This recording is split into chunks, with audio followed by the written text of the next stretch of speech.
ይህ የ18 ዓመት ልጅ ክፍል ውስጥ ጌም እየተጫወተ ጊዜውን አላጠፋም። ላፕቶፑን ተጠቅሞ በስፔስ ላይ 1.5 ሚሊዮን አዳዲስ ስፔስ ኦብጀክትስ አግኝቷል። ናሳም በሽልማት መልክ የስራ ጥያቄና የፋይተር ጀት ጉዞ አቅርቦለታል። በቪዲዮ መጨረሻ ስለ ስፔስ ሳይንስ ኢንተረስትድ ከሆናችሁ ጆይን እንድታደርጉት ሪኮመንድ ማድረጋችሁን የሀገር ውስጥ ኦርጋናይዜሽን አለ።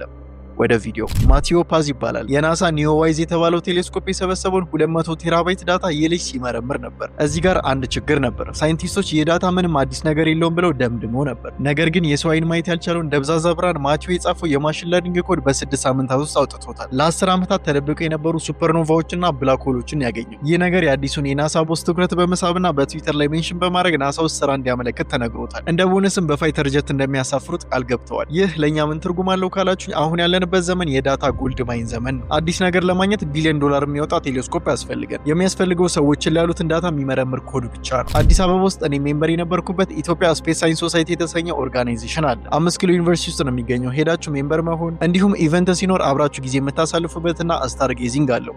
ፎሎ ናፊያድ ፒስ አውት።